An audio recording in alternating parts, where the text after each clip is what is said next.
In this video, I am radically transforming my $3,500 Jeep Wrangler, taking it from this to this with just a few $100s in eBay parts and a set of wheels from Facebook Marketplace.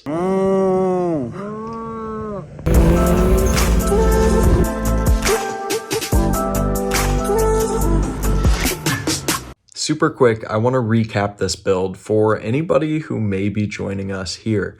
I picked up this Jeep on Facebook Marketplace for just $3,500. Now, although the Carfax was immaculate and the bones of this thing were good, there were quite a few issues and quirks. This thing was pretty roached. I spent a day completely cleaning it, taking out the custom seat covers and cleaning out the interior, giving the body a completely new makeover, just to put it back to a nice OEM finish. Now, in this video, we'll be taking that clean platform and throwing a whole bunch of mods at it. A new front grille, fender flares, big wide tires and spacers, and a whole bunch of auxiliary accessories. So stay tuned to the end to see how it turns out. So I didn't really update you on the wheels. Here they are, the full set of 5 right here. They're in good shape, no curb. I had these tires laying around. I had a set of 4 that I bought for $100, used, but with really good tread. Still, they're not necessarily as rugged or off-road as maybe ideal for a Jeep, but I think hopefully the height is good. It'll give it a lift, but have no clearance issues. Crossing my fingers on that one. Anyway, when I went to the tire store, they happened to have a 5th one in stock. So we have all matching Michelin ATX, I think. Where is it? ATX or LTX AT2s. That is what the tire is. They are super expensive rubber to buy new. So I'm very happy with what this will be. Here are the OEM rims and tires. Here are the aftermarket ones. Obviously the Jeep will be raised, but you can see the free lift that we'll be getting based on these. Otherwise, the styling and tread is pretty similar to the stocks. So we'll see if these fit, and we'll see if they fit better with spacers as well.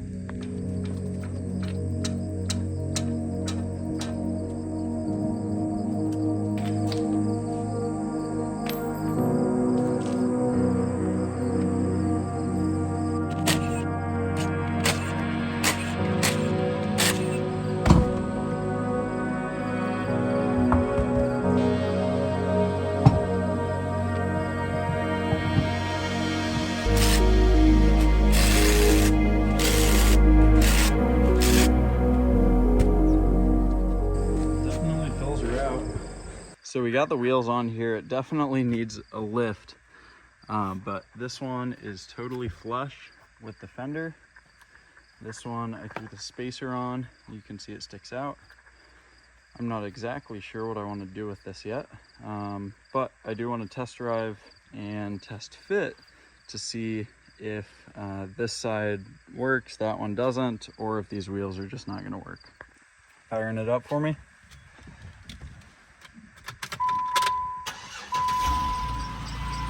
Sounds like a champ. We'll see if it works. So we definitely have some funny steering now, which is a bummer. So maybe just throw them on for pics and then take them back off. Of course, the backs aren't on, but I'm assuming it's kind of a flop. I'm not super keen on how this is. It still accelerates fine. But the steering is definitely wonkier, and going over some bumps, it's not having it as much. I think the flares would fix it. I'm not sure, because we can turn it full lock and it's fine. But going over some bumps, it's been hitting on both sides. I don't know if you heard that one. And it makes it that much slower because it's all unsprung weight and larger mass to rotate. So it feels exceptionally doggy.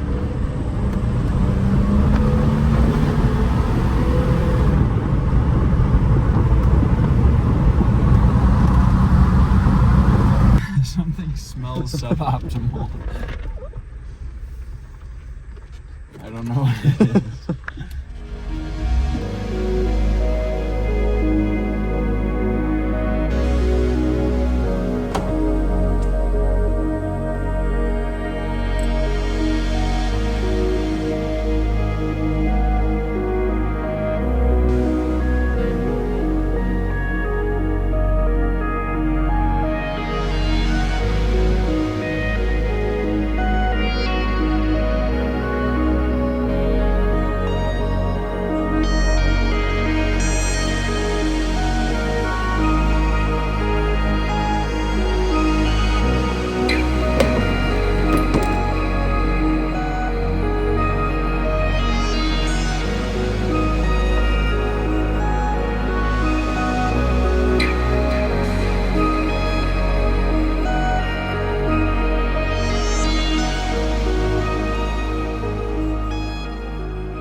just got the wheels swapped and this thing looks good. I think it looks pretty good now that it's matching. It doesn't look as dorky since the fenders are off. Do you want to do fender flares with the cat, or would you like to do other small decals? Fender flares. Okay. So we're doing a nice little unboxing with the cat. We have a few miscellaneous boxes in the Prius that we're getting sorted, but here are the flares.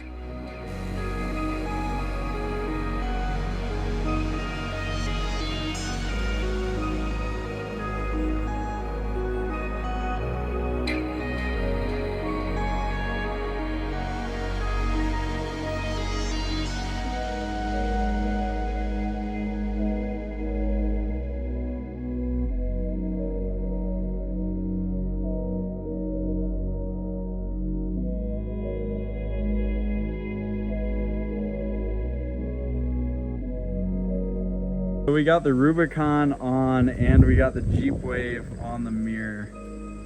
That's awesome. This thing is looking like a real Jeep now.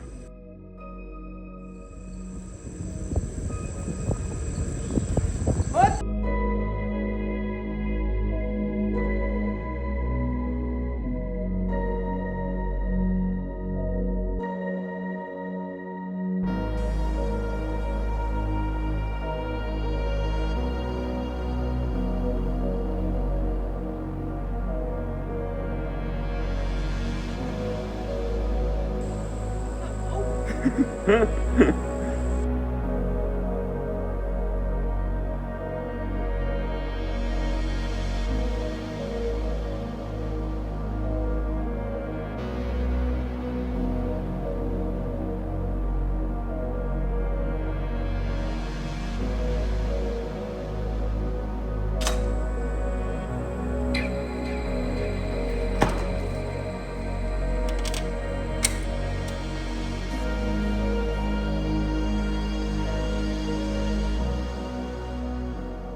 This is sick. So that concludes the Jeep series, video, trilogy, whatever you want to call it. I absolutely transformed this thing on a budget. It's had such an incredible come up. It drives fine too. We were able to stuff these 34+ inch tires on the stock height, especially with the flare. We got the sun in the background. I'll try to block it here real quick for the camera. Give you that little G for the Jeep, baby. Anyway, I am super stoked with the turnout of this thing, and I mean, I'll let the cinema reel do the justice here.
As you could see, that transformation was crazy, but there's one more issue that we never tackled. If you remember from buying the Jeep, episode 1, we had a whole slew of lights on the dash and an issue where this chime would always go off and it would signal low oil pressure despite there not actually being low oil pressure. It would just flip for a second and go right back to normal. Like there was something electrically wrong with this. Anyway, I'm gonna pay attention to this test drive, feel it out. Yeah, we got a low oil pressure light that just flicked for half a second. It's a project. Now, Dodge, Chrysler, Jeep is not known for their great electronics. So I was thinking PCM, ECM, or something, maybe a new wiring harness. But it turns out One of the modifications from when we bought this thing had just gone awry, and I was able to troubleshoot it in just a few hours at virtually no cost to fix this thing. So it's been a good week since I've last worked on this Jeep, and after doing some internet sleuthing, some diagnosis, I think I might know what the big problem is. I was gonna call into the local shop that I get a lot of stuff taken to. They're booked out pretty far, so I want to tackle it myself before it goes in. I definitely want to get it fixed and addressed for the next buyer though. So I just hopped on Google. If we go into this thing, I will let you know what I think the cause of the problem is. According to the amazing internet, a couple of Jeep forums, I Googled it, and they said that when the tach drops out like that, it could just be the battery or the connections. So since this thing had been sitting for a little while per the previous owner, and since he did this weird kill switch thing, I think it's that we'll pop the hood. I do have to throw this thing on. One mod that I forgot about doing, we'll throw that on real quick and then try to solve the problem.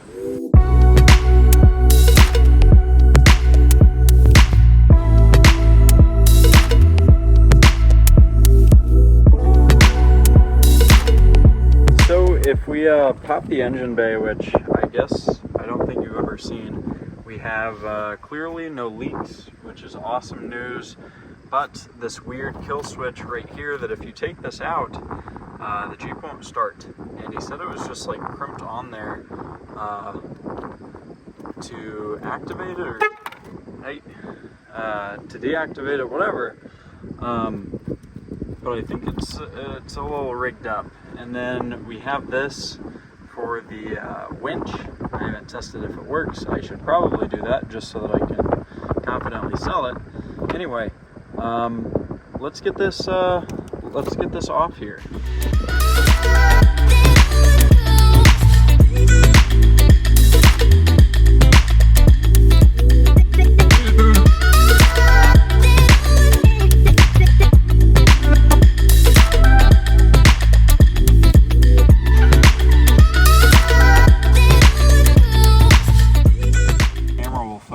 Is so grained and gross. So I think this one is for the winch, and then the other one is for just the standard Jeep starting. That one says negative, that one says positive for the winch. And then these two would be just for the Jeep that goes directly there. As you can see, slightly elongated setup as the kill switch.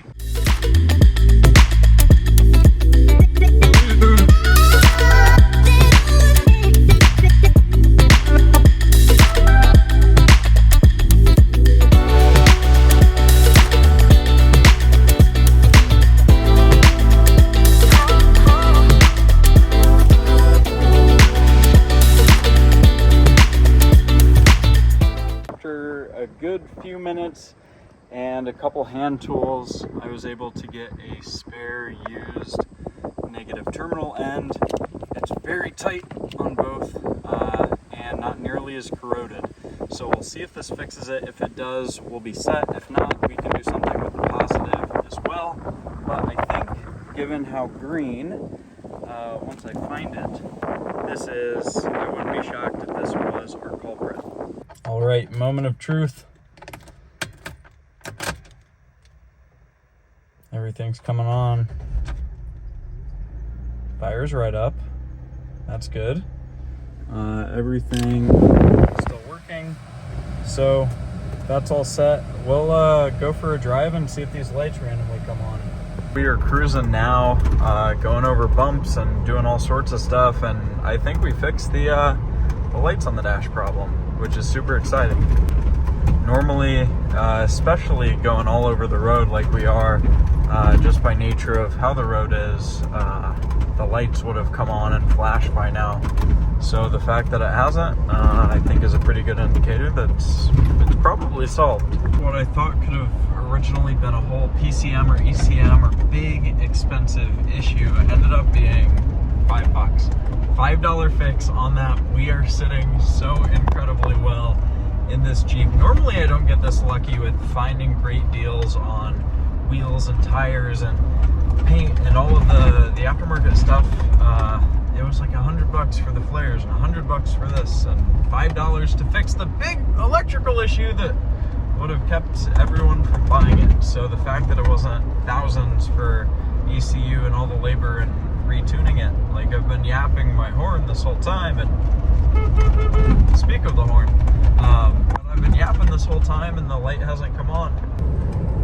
So while we are cruising with the clear dash, we'll drive into the sunset and enjoy the rest of the evening.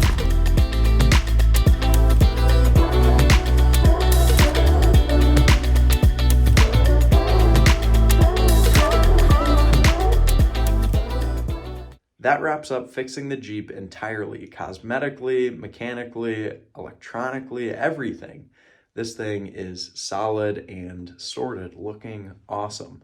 Now, the moment of truth, the big reveal, the moment you've all been waiting for. If you're a longtime sub to the channel, you know that the name of the game is Automotive Money. So how much did we make on this? Well, I did something kind of cool and unique. I split tested multiple listings. And if you don't know what that is, it's basically do something one way, do something the other, and see what the results are. So I listed this Jeep completely stock, and then I listed it modified because I wanted to see how much interest I would get at a higher price point and how much interest would I get at a similar price point. If you're someone with a Jeep considering selling it, this may be valuable information and insight to you.